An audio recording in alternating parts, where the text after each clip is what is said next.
So welcome na naman sa panibagong video natin. So ngayon, bibilang natin ng tweeter na carbon.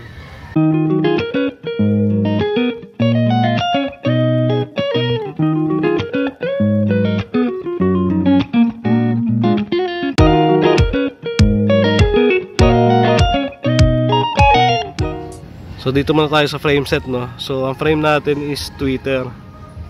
Model nito is R10. Frame nito is aerodynamic.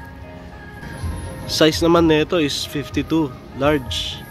So pasok siya sa matatangkad na tao, no? Yung mga 5'8 to 5'10, 5'11. Pagdating naman sa fork niya, full carbon na rin siya. Tapos yung seat post naman nito, full carbon din siya. So maganda rito, nakatago na yung lock niya, no? Nandito na.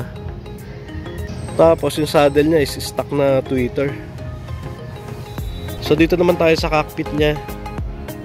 So ang size nito is size 42.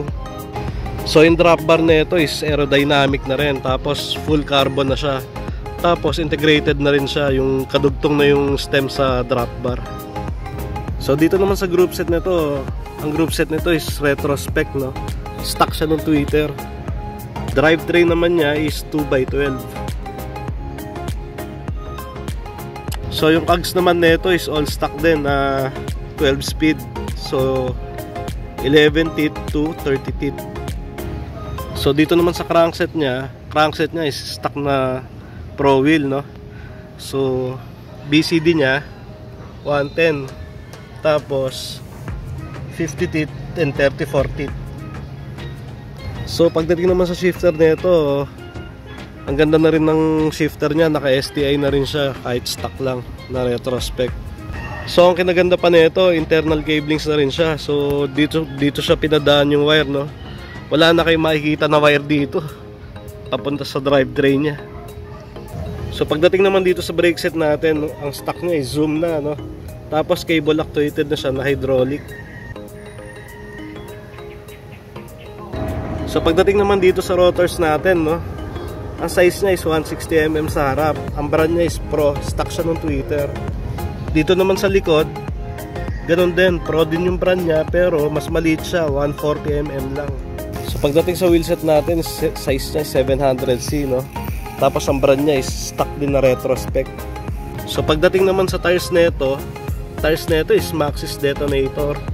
Ang size niya is 700 by 25C. Dito naman sa front hub natin, seal bearing na siya, no? Tapos road spec din yung brand, 24 holes.